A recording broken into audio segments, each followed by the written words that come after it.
A San Diego family is living in an empty home and says nearly everything they own is being held hostage by a moving company. They are part of a growing group of people all around the country who say that they are victims of a deceptive bait and switch operation. Investigative reporter Jennifer Kastner has spoken to a representative of the moving company who denies wrongdoing. Jennifer? Kimberly, that's right. He was very defensive of the work that Titan Moving and Storage has been doing. Meanwhile, for 13 weeks, the family has been worried that they may never again see some of their belongings that matter the most, like their wedding album and baby photos. This is my middle daughter's room. She doesn't have a bed yet. A family of 5 sleeping on the floor. Obviously, we don't have anything, so we just went to Walmart and bought a few mattresses. After waiting for weeks and weeks to get their furniture and other belongings back, they finally broke down and bought a couch. But we've been sitting on beanbag chairs for the last almost 3 months. Brad and Vanessa Engel and their children recently moved from their Poway home to a house in North Carolina. The goal was to live a stress-free life, but the feeling of emptiness is driving them to tears. Affects a lot, affects my daily life. I have to keep going, you know.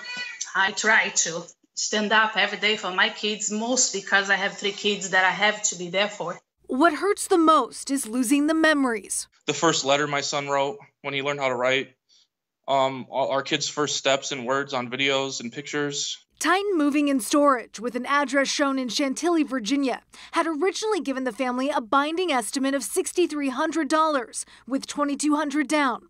But on moving day in July, after everything was loaded up, Titan claimed the Engels had a lot more stuff. Suddenly, the estimate doubled. The Engels say Titan demanded a partial payment. I think it was $6,700 something that we had to write a check for. They say they were assured that any issues could be worked out with a company associate come Monday.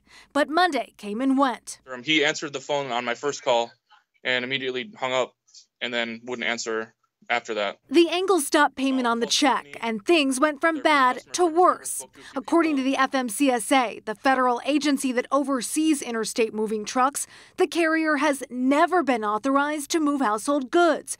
It's currently under investigation by the FMCSA, while the number of complaints to that agency keep adding up.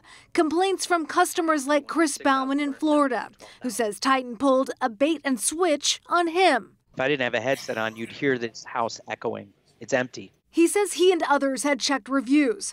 The company has only 1 star on Yelp, but there's other Titan Moving and Storages in other locations with better reviews, causing confusion for customers. The Engels recently got what they call hostage photos from the carrier, pictures of their items that are being held at an undisclosed storage facility in California.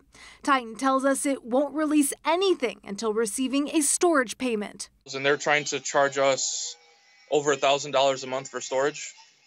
I mean, which is insane. Titan's website has been down for several days. A manager told us they're not taking new customers. He declined a taped interview, but acknowledged that the company does not have a license to move household goods, claiming it's because of a filing issue, and said that Titan works with licensed third-party movers. That's still not authorized, according to the FMCSA.